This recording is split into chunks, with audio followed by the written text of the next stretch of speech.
नमस्कार दोस्तों। प्रस्तुत है एंटोन पाव्लोविच चेखव की एक कहानी, एक शर्त। शरद की एक घनी रात थी। बूढ़ा बैंकर अध्ययन कक्ष में एक कोने से दूसरे कोने तक चहलकदमी कर रहा था। उसके दिमाग में 15 साल पहले ऐसी ही शरद रात की पार्टी का दृश्य घूम रहा था। पार्टी में बहुत से समझदार लोग मौजूद थे और बेहद दिलचस्प गपशप चल रही थी। बातों ही बातों में मृत्युदंड पर बहस चली। मेहमानों में से कई विद्वान और पत्रकार भी मौजूद थे। उनमें से बहुत से मृत्युदंड के खिलाफ थे। वे इसे सजा देने का पुराना और दकियानूस तरीका मानते थे, जो ईसाई राज्य के लिए अनुचित और अनैतिक था। कईयों का तो मानना यह था कि मृत्युदंड को दुनिया भर में हमेशा के लिए उम्र कैद में बदल देना चाहिए। मैं तुमसे सहमत नहीं हूँ, मेजबान ने कहा। मैंने खुद न तो कभी मृत्युदंड भोगा है और न ही उम्र कैद, पर यदि कोई अनुभव की दृष्टि से देखे तो मेरे विचार से मृत्युदंड उम्र कैद से ज़्यादा मानवीय है। मृत्युदंड पल भर में आपका काम तमाम कर देता है, उम्र कैद आपको तिल तिल कर कर ख़त्म करती है। अब आप ही बताइए, कौन ज़्यादा मानवीय है? फांसी देने वाला जल्लाद जो आपको पल भर में मार देता है, या वह जो वर्षों तक लगातार आपको तिल तिल कर मारता है? ये दोनों ही अनैतिक हैं, एक मेहमान बोल पड़ा, क्योंकि दोनों का उद्देश्य एक ही है, जीवन लेना। राज्य कोई ईश्वर नहीं होता, उसे किसी का भी जीवन लेने का हक नहीं है जिसे वह लौटा नहीं सकता। उस महफिल में एक वकील भी था। वह करीब 25 साल का नौजवान था। उसकी राय पूछी गई तो वह बोला, मृत्युदंड और उम्र कैद दोनों ही समान रूप से अनैतिक हैं, पर यदि कोई मुझे इनमें से एक को चुनने के लिए कहे तो मैं यकीनन उम्र कैद चुनूंगा। किसी तरह जी लेना बिल्कुल न जीने से ज़्यादा बेहतर है। इसी के साथ बहस ने दिलचस्प मोड़ ले लिया। नौजवान बैंकर, जो काफ़ी उतावला था, अचानक उत्तेजित हो उठा और टेबल पर अपनी मुट्ठी ठोंक ठोंक कर युवा वकील की ओर मुखातिब हो चिल्ला उठा, यह बकवास है। मैं तुम्हें 2 लाख दूंगा। मुझे यकीन है तुम उम्र कैद तो क्या 5 साल जेल नहीं काट सकते। मैं शर्त लगाता हूँ। यदि वाकई तुम गंभीर हो, वकील ने कहा, तो मैं भी शर्त लगाता हूँ कि 5 नहीं बल्कि 15 साल जेल में रहूँगा। अच्छा 15? ठीक है, बैंकर जोर से चिल्लाकर बोला। भाइयों, मैं 2 लाख दांव पर लगाता हूँ। ठीक है, तुम अपने 2 लाख दांव पर लगाओ और मैं अपनी आज़ादी, वकील ने कहा। और फिर इस तरह वह सनकी और अजीबोगरीब शर्त लगाई गई। बैंकर के पास उस वक्त बहुत पैसा था, अकूत संपत्ति थी। पैसे के गरूर ने उसे गुस्ताख और सनकी बना दिया था। वह हर्षोन्माद में अपने में ही लीन था। खाने की मेज पर उसे वकील का मजाक उड़ाते हुए कहा, नौजवान दोस्त, होश में आओ, अभी भी वक्त है, सोच लो। मेरे लिए 2 लाख कोई मायने नहीं रखते, पर तुम जिंदगी के 3-4 सुनहरे साल खो दोगे। मैं 3-4 साल ही कह रहा हूँ, क्योंकि मुझे यकीन है तुम इससे अधिक नहीं टिक पाओगे। बदनसीब इंसान, मत भूलो कि मर्जी से स्वीकार की गई कैद सजा के कारावास से कहीं ज़्यादा कठिन होती है। फिर वह किसी भी क्षण तुम मुक्त हो सकते हो। यह ख्याल ही तुम्हारी कोठरी में जिंदगी में जहर घोल देगा। मुझे तुम पर दया आती है। ओह! और अब बैंकर को एक कोने से दूसरे कोने तक चहलकदमी करते हुए वे तमाम बातें याद आ रही थी। उसने खुद से पूछा, आखिर मैंने यह शर्त क्यों लगाई? इससे क्या फ़ायदा? वकील अपने जीवन के 15 साल खो देगा और मैं 2 लाख फूंक दूंगा। क्या इससे साबित हो जाएगा कि मृत्युदंड उम्र कैद से बेहतर है या बदतर है? नहीं नहीं, यह सब बकवास है। मेरे जैसे दौलतमंद आदमी के लिए यह एक सनक थी और वकील के लिए केवल पैसे का लोभ। उसे फिर याद आया उस शाम की पार्टी के बाद क्या हुआ था। यह तय हुआ कि वकील को बैंकर के घर के बाहर बनी बाग की कोठरी में उसकी कड़ी निगरानी में कैद रखा जाएगा। यह भी तय हुआ कि इस पूरे समय के दौरान वकील उस सीमा को पार नहीं कर पाएगा, किसी भी जीवित व्यक्ति से नहीं मिलेगा और न ही किसी आवाज़ को सुन पाएगा, और उसे किसी भी प्रकार के पत्र या अखबार वगैरह रखने के लिए भी उपलब्ध नहीं होंगे। पर हाँ, उसे संगीत यंत्र रखने, किताबें पढ़ने, पत्र लिखने और शराब तथा सिगरेट पीने की अनुमति होगी। करार के मुताबिक वह चाहे तो एक छोटी सी खिड़की के जरिए बाहरी दुनिया से संवाद कर सकेगा, पर बेहद खामोशी से। ज़रूरत की हर चीज़, किताबें, संगीत, शराब जितनी चाहे वह उस छोटी सी खिड़की से चिट भेजकर मंगा सकेगा। उस करारनामे में हर छोटी से छोटी बात को बड़ी सावधानी से विस्तार पूर्वक दर्ज किया जाएगा ताकि कैद को पूरी तरह एकाकी बनाया जा सके। और इस करारनामे के तहत वकील ठीक 15 साल बाद अर्थात 14 नवंबर 1870 के 12 बजे से 14 नवंबर 1885 के ठीक 12 बजे तक बंदी रहने के लिए वचनबद्ध था। निर्धारित समय से एक आध मिनट भी पहले निकल भागने का कोई भी प्रयास शर्त का उल्लंघन माना जाएगा और फिर बैंकर उसे 2 लाख अदा करने की शर्त से मुक्त हो जाएगा। कैद के पहले वर्ष में वकील की छोटी छोटी पर्चियों के जरिए जितना जानना संभव था उससे यही पता चला कि वह बेतहाशा एकाकीपन और बोरियत के दौर से गुजर रहा था। उसके कक्ष से दिन रात पियानो की आवाज़ गूंजती। उसने शराब और सिगरेट पीनी छोड़ दी थी। शराब, उसने लिखा, इच्छाओं को जगाती है और इच्छाएं किसी भी कैदी की सबसे बड़ी दुश्मन है। इसके अलावा अच्छी शराब पीने से बढ़कर उबाऊ काम और कोई नहीं हो सकता। तंबाकू कमरे की हवा को दूषित करता है।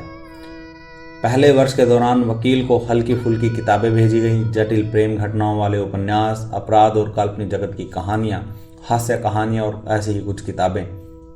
दूसरे वर्ष पियानो की आवाज़ आनी बंद हो गई और वकील की रुचि केवल क्लासिक किताबों में पढ़ने लगी। 5वें वर्ष के दौरान संगीत फिर गूंजने लगा। कैदी ने शराब की भी मांग की। उसे जिस किसी ने भी देखा और पाया कि वह पूरे साल खाता पीता रहा और बिस्तर पर ही पड़ा रहा। वह अक्सर जमाहियाँ लेता और खुद से गुस्से में बातें करता। किताबें उसने बिल्कुल नहीं पढ़ी। कभी कभी रात को वह लिखने बैठ जाता। वह देर देर तक लिखता रहता और सुबह सब कुछ फाड़ देता। एक आध बार उसे रोते हुए भी सुना गया। 6ठे वर्ष के आखिरी महीने में कैदी पूरे उत्साह से नई नई भाषाएं सीखने लगा। वह दर्शन शास्त्र और इतिहास की किताबें पढ़ने लगा। वह इन विषयों में ऐसा डूबा कि बैंकर के लिए इतनी किताबें जुटाना मुश्किल होने लगा। 4 सालों के समय में उसने करीब 600 किताबें मंगवाई। इसी उन्माद के दौर में बैंकर को कैदी से एक पत्र मिला। प्यारे जेलर, मैं यह पंक्तियां 6 भाषाओं में लिख रहा हूँ। तुम इसे विशेषज्ञों को दिखाओ, उन्हें ये पढ़ने को दो। यदि उन्हें इनमें से एक भी गलती न मिले तो मैं तुमसे गुजारिश करता हूँ कि बगीचे में बंदूक की गोली दागने का आदेश दो। उसकी आवाज़ से मैं समझ जाऊँगा कि मेरी मेहनत जाया नहीं हुई। हर युग और हर देश के जीनियस विभिन्न भाषाओं में बोलते हैं, पर उन सभी के भीतर की लो एक ही है। मैं अब उन सब को समझ सकता हूँ। इस एहसास ने मुझे जो परम सुख दिया है, ओह, तुम उसका अंदाज़ा नहीं लगा सकते। कैदी की इच्छा पूरी कर दी गई। बैंकर के आदेश से बगीचे में 2 बार गोलियां दागी गई। बाद में जब 10 वर्ष पूरे हो गए, वकील ने अपनी टेबल के करीब स्थिर बैठा रहता और सिर्फ बाइबल पढ़ता रहता। बैंकर को इस बात का बड़ा ताज्जुब होता कि एक शख्स जो 4 सालों में 600 भारी किताबें चाट गया, वह अभी महज एक किताब पढ़ने में पूरा साल लगा रहा है, वह भी इतनी सरल और छोटी किताब। इसके बाद बाइबल की जगह धर्म और अध्यात्म की किताबों ने ले ली। अपने कारावास के अंतिम 2 वर्षों के दौरान कैदी ने बेतरतीब तरीके से बहुत अधिक तादाद में पढ़ा। अब वह भी प्राकृतिक विज्ञान पर कुछ पढ़ता तो कभी बायरन या फिर शेक्सपियर। वह जो पर्चियां भेजता उसमें एक ही साथ कभी रसायन शास्त्र, चिकित्सा विज्ञान की पाठ्य पुस्तकें, कभी कोई उपन्यास या दर्शन अथवा धर्म पर किसी शोध ग्रंथ की मांग करता। वह ऐसे पढ़ता जैसे समुद्र में जहाज के टूटे हुए सैकड़ों के बीच तैर रहा हो और अपना जीवन बचाने की लालसा में एक टुकड़ा छोड़ दूसरा पकड़ रहा हो। बैंकर ने यह सब याद किया और सोचा, कल 12 बजे वह आज़ाद हो जाएगा। करारनामे के अनुसार मुझे उसे 2 लाख देने होंगे। यदि मैं देता हूँ तो मैं पूरी तरह तबाह हो जाऊंगा हमेशा के लिए। 15 साल पहले उसके पास बेपनाह दौलत थी, कई हजार मिलियन, पर अब उसके पास क्या बचा है? सिर्फ कर्ज। शेयर बाजार में सट्टेबाजी, जोखिम भरे दांव और अंधाधुंध खर्च जिसे वह बुढ़ापे में भी जोड़ नहीं पाया था। इन सब अदालतों ने उसका कारोबार चौपट कर दिया था। एक बेबाक, आत्मविश्वासी और गर्वीला व्यापारी महज एक साधारण बैंकर बनकर रह गया था जो बाजारों में हर उतार चढ़ाव से कांपने लगता था। ओह, वह बेहुदा शर्त! वह बूढ़ा हताशा में अपना सिर पकड़ मन ही मन कोसने लगा। यह आदमी मर क्यों न गया? वह सिर्फ 40 साल का है। वह मेरी दमड़ी तक नहीं छोड़ेगा। मौज मस्ती करेगा और बाजार में दांव लगाकर खुश होगा और मैं कोड़ी कोड़ी का मोहताज, एक ईर्ष्यालु भिखारी बनकर रह जाऊंगा और रोज उससे मुझे वही सब सुनना होगा। मैं अपने जीवन की इस खुशी के लिए तुम्हारा आभारी हूँ, चलो मैं तुम्हारी मदद करूँ। नहीं नहीं, कभी नहीं, यह नहीं हो सकता। इस दिवालियेपन और बदनामी से बचने का केवल अब एक ही रास्ता है, इस आदमी को मरना होगा। घड़ी ने 3 बजाए। बैंकर ने सुना। घर में हर कोई नींद में बेसुध था और खिड़कियों से बाहर केवल बर्फ से ढके वृक्षों की सरसराहट गूंज रही थी। बगैर कोई आवाज़ किए उसने सैफ से उस दरवाजे की चाबी निकाली जिसे पिछले 15 वर्षों से खोला नहीं गया था। उसने अपना ओवरकोट पहना और घर से बाहर निकल आया। बगीचे में अंधेरा और ठंड थी, पानी बरस रहा था, जिस्म को बेधती हुई सर्द हवा बगीचे में सरसरा रही थी, वृक्षों का झूमना जारी था। बैंकर ने अपनी आंखों पर काफी जोर डाला पर उसे कहीं कोई जमीन नजर नहीं आई। वह बगीचे में बनी सफेद मूर्तियों, कैद खाने और वृक्षों को भी देख नहीं पा रहा था।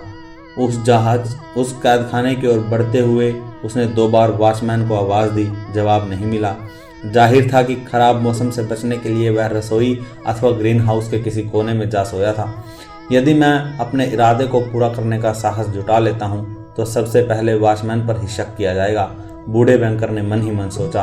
अंधेरे में उसने सीढ़ियों और दरवाजे को टटोला और कैदखाने में हॉल में प्रवेश किया। फिर संकरे गलियारे से दीवार को टटोल कर बढ़ने लगा। उसने माचिस की तीली जगाई। वहां किसी का नामो निशान नहीं था। किसी का बिस्तरा बिना चादर के वहां पड़ा था और लोहे का एक स्टोव कोने में अस्पष्ट धुंधला सा दिखाई दे रहा था। कैदी के दरवाजे पर लगी एक सील बरकरार थी। जब तीली बुझ गई तो उत्तेजना से कांपते हुए उस बूढ़े ने छोटी खिड़की के भीतर झांका। कैदी के कमरे में धुंधली सी मोमबत्ती जल रही थी। कैदी खुद टेबल के करीब बैठा हुआ था। केवल उसकी पीठ, सिर के बाल और हाथ दिख रहे थे। खुली किताबें मेज पर दोनों कुर्सियों और टेबलों के पास बिछे कालीन पर बिखरी हुई थी। 5 मिनट बीत गए। कैदी ने कोई हरकत नहीं की। 15 वर्ष के कारावास से उसे स्थिर बैठने का अभ्यास हो गया था। बैंकर ने अपनी उंगली से खिड़की पर दस्तक दी। जवाब में कैदी ने कोई हरकत नहीं की।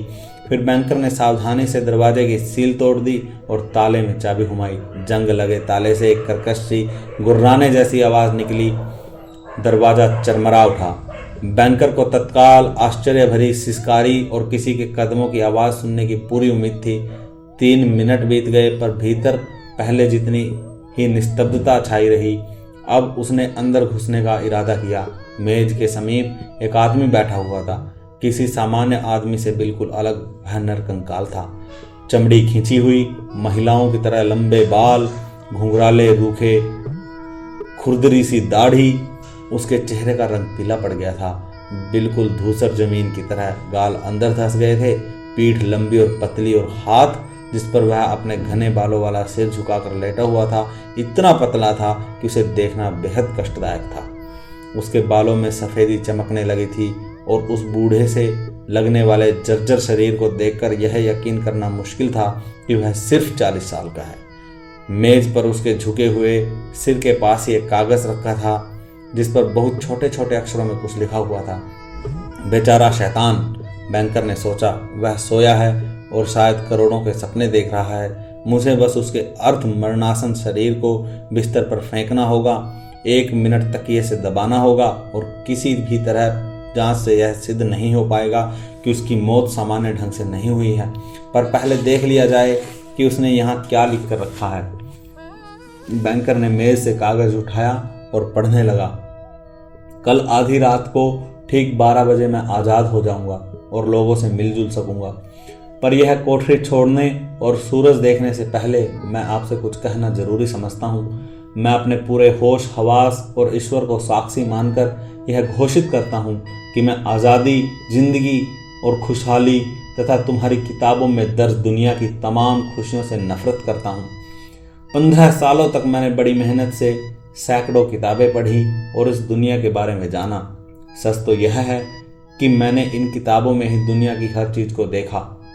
तुम्हारी इन किताबों से मैंने सुगंधित मदिरा को पिया है, जंगलों में हिरण और खतरनाक सुअरों का शिकार किया है, स्त्रियों से प्रेम किए हैं। ये सुंदर स्त्रियां जो अलौकिक बादलों की तरह थी, आपके कवियों की प्रतिभा से जादू का सा असर करती रातों को मेरे करीब आई। उन्होंने फुसफुसाकर मुझे अद्भुत कथाएं सुनाई जिन्हें सुनकर मैं नशे से चूर हो गया। तुम्हारी किताबों में मैंने एल्ब्रूज और माउंट ब्लैक की चोटियों की चढ़ाई की, वहां से मैंने देखा कि सुबह सूरज किस तरह उगता है और शाम को कैसे पूरे आकाश को लालिमा से भर देता है, किस तरह समुद्र और पहाड़ की चोटियां बैंगनी सुनहरे रंग में रंग जाती हैं। मैंने वहां से देखा कि किस तरह बिजली कौंधती है और बादलों को चीरती चली जाती है। मैंने हरे हरे जंगल, खेत खलिहान, नदियां, झील, नगर देखे। मैंने शांत गीतों और वाद्य यंत्रों के संगीत को सुना। मैंने उन सुंदर यक्षों के परों को छुआ जो ईश्वर की बातें करते उड़ते हुए मेरे पास आए थे। इन किताबों में मैं अतल गहराइयों में डूबा। मैंने कई चमत्कार देखे। इन किताबों में मैंने संसार के बसते और उजड़ते हुए शहरों को देखा। इन किताबों से मुझे मनुष्य के हजारों सालों का इतिहास का ज्ञान हुआ। तुम्हारी किताबों ने मुझे जो ज्ञान दिया, युगों से जन्मे अथक मानवीय विचार मेरी खोपड़ी के छोटे से पिंड में सिकुड़ कर रह गए हैं। मुझे पता है कि मैं आप सभी से ज़्यादा ज्ञानी हूँ और मैं जान गया हूँ कि संसार की हर चीज़ झूठी है। नफरत है मुझे तुम्हारे इन सांसारिक सुखों और समझदारी से। सब कुछ मरीचिका की तरह व्यर्थ, खोखला, नश्वर, काल्पनिक और भरमाने वाला है। कोई कितना भी सुंदर हो, बुद्धिमान हो, गर्वीला हो और फिर भी किसी दिन मौत उसका नामो निशान मिटा देगी, बिल्कुल धरती में दफन चूहों की भांति। और तुम्हारा सारा वैभव, सारी समृद्धि, सारा इतिहास धरा रह जाएगा और तुम्हारे प्रतिभा संपन्न विद्वानों की अमरता भी नहीं रहेगी। वह इस लौकिक भूमंडल के साथ नष्ट हो जाएगी। तुम पागल हो और रास्ता भटक गए हो। तुमने मिथ्या को ही सत्य मान लिया है और कुरूपता को सुंदरता। यदि तुम अचानक सेब और संतरे के वृक्षों पर फलों की बजाय मेंढक और छिपकलियों को उगते देख लो, या फिर गुलाब में से बदबूदार घोड़े के पसीने की गंध आने लगे, तो यह सब तुम्हें विस्मय से भर देगा। मुझे भी तुम्हें देखकर ऐसा ही विस्मय होता है। मैंने पृथ्वी के बदले स्वर्ग पाया है। मैं तुम्हें समझाना नहीं चाहता और मैं साबित करना चाहता हूँ कि मेरे लिए यह सब व्यर्थ है जिसके लिए तुम मर मिटते हो। मैं उस 2 लाख की रकम को भी तिलांजलि देता हूँ जिसकी मैंने कभी जन्नत के रूप में कल्पना की थी और जिससे मुझे अब नफरत है। मैं उन पैसों को अपना अधिकार छोड़ता हूँ। मैं कल रात 12 बजने से 5 मिनट पहले ही बाहर जाऊंगा और इस तरह करार की शर्तों को तोड़ दूंगा। जब बैंकर पूरा पत्र पढ़ चुका तो उसने वह कागज टेबल पर रख दिया। उसने कैदी के माथे का चुंबन लिया और रोने लगा। वह कोठरी से बाहर आ गया। जिंदगी में कभी किसी भी समय अपना सब कुछ सट्टे में गंवाने पर भी उसे अपने आप से इतनी घृणा नहीं हुई थी जितनी कि आज। घर आकर वह बिस्तर पर गिर पड़ा। इस हादसे ने उसे इतना हिला दिया था कि देर तक वह रोता रहा और उसे नींद भी नहीं आई। अगली सुबह बेचारा वॉचमैन भागते हुए उसके पास आया और बताया कि उसने उस कैदी को कोठरी की खिड़की से बगीचे में कूदते हुए देखा था। वह गेट के बाहर निकल ओझल हो गया। बैंकर तत्काल अपने नौकर के साथ उस कोठरी तक गया और कैदी के भाग जाने की पुष्टि की। इस तरह की अफवाह से बचने के लिए उसने बेहद निर्मोही ढंग से पत्र उठाया और वहां से लौटकर सेफ में बंद कर दिया। धन्यवाद दोस्तों।